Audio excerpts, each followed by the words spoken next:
Ferme les yeux, respire profondément. Tu te souviens du moment où tu as senti que quelque chose t'échappait, que le monde que l'on t'avait appris n'était qu'une façade, une cage dorée dans laquelle ton esprit s'étouffait. C'est souvent comme ça que ça commence, l'éveil spirituel. Un appel intérieur, une soif de vérité. Nous sommes nombreux à avoir suivi ce chemin et nous avons presque tous trébuché sur le même obstacle, le New Age.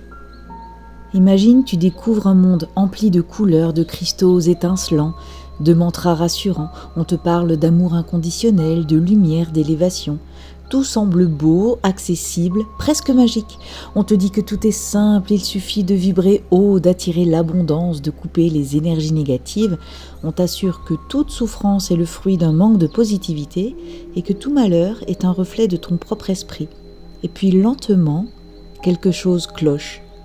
C'est le piège sous la bienveillance. Le New Age est un piège doré. Il ne t'aide pas à comprendre ton pouvoir, il te déconnecte de lui. On t'invite à suivre des guides spirituels qui ne sont peut-être que des projections, des entités dont on ne remet jamais en question la nature. On te vend des méthodes de purification qui n'en sont pas vraiment, des pratiques simplifiées à l'extrême, déformées au point d'en devenir vides. Dans le New Age, l'appel des guides est perçu comme un contact immédiat, facile, accessible à tous, sans préparation ni discernement. On t'incite à t'ouvrir sans filtre, à faire confiance aveuglément aux présences qui se manifestent, à croire que tout ce qui vient à toi est forcément lumineux et bienveillant. Pourtant, dans les traditions occultes ancestrales, appeler une entité ne se fait jamais à la légère. Dans les pratiques occultes anciennes, chaque appel d'entité est précédé d'un long travail de préparation, de purification et de protection. Le praticien ne se contente pas d'inviter un esprit au hasard, il connaît son nom, sa nature, ses intentions et les règles strictes de l'échange. Il sait que certaines entités, même bienveillantes, peuvent avoir leur propre dessein et qu'un pacte mal compris peut entraîner des conséquences. Dans le New Age, ce discernement est souvent absent. On enseigne que toute voix intérieure est une guidance divine, que toute présence ressentie est un ange ou un guide spirituel.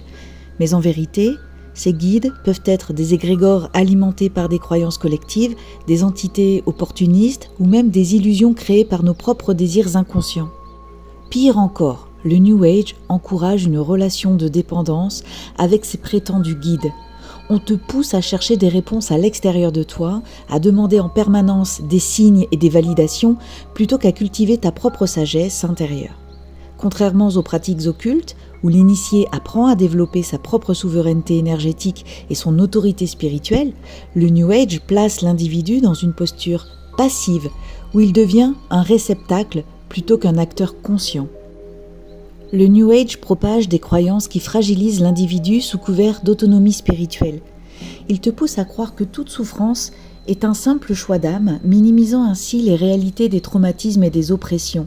Il favorise une culpabilisation insidieuse. Si ta vie ne change pas malgré tous tes efforts, c'est que tu ne fais pas assez bien, que ton esprit n'est pas assez pur. Une spirale toxique où la responsabilité individuelle devient un fardeau, isolant ceux qui doutent et les éloigne d'une véritable quête de sens. On t'enseigne que tu es responsable de tout, même de ce qui dépasse largement ton contrôle. Une maladie ? C'est une épreuve karmique. Un abus ? C'est forcément un contrat d'âme. Cette idéologie, sous couvert d'autonomisation, efface la notion de responsabilité collective et sociale. Elle nourrit un certain élitisme spirituel, où ceux qui souffrent sont perçus comme moins évolués et où le privilège devient un signe d'élévation. Et que dire des pratiques qui se veulent universelles, mais qui pillent et détournent les traditions anciennes ? Les rituels sont vidés de leur essence, transformés en tendances éphémères et marchandes. La connexion aux esprits devient un simple jeu, sans la moindre conscience des dangers qu'elle peut impliquer.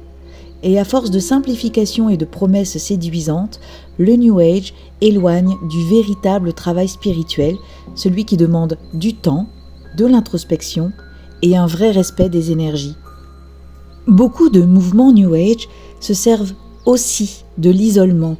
On te dit de t'éloigner des énergies négatives et très vite, cela devient une excuse pour te couper de ceux qui doutent ou qui osent remettre en question ses croyances. Tu n'es entouré que de personnes qui valident ton parcours, renforçant ainsi l'illusion. Et dans cet enfermement, il devient difficile de distinguer la lumière du mirage. Pourtant, il y a une vérité cachée dans cette illusion. Car paradoxalement, beaucoup d'entre nous passent par le New Age avant d'ouvrir les yeux, et ça a été mon cas. C'est une étape, une initiation tordue qui nous apprend, par contraste, ce qu'est la vraie quête spirituelle. Un jour, tu te rends compte que l'ésotérisme est bien plus vaste que ce que l'on t'a vendu, que la magie n'est pas un simple jeu de visualisation, mais un art ancien, exigeant, fondé sur des lois profondes, que l'énergie n'est pas qu'un ressenti vaporeux, mais une force que l'on canalise avec discipline et discernement. Et surtout, ton pouvoir spirituel ne se trouve pas dans des dogmes prémâchés, mais dans ta capacité à questionner, à chercher et à ressentir par toi-même. Alors que faire ? Si tu es encore dans ce tourbillon, si tu te débats entre des vérités contradictoires, respire. Ce passage est nécessaire, mais il n'est pas une fin en soi. Recentre-toi. Remets en question ce que l'on te dit, même si cela semble doux et bienveillant. Apprends à écouter ta propre voix, celle qui vibre au plus profond de ton être.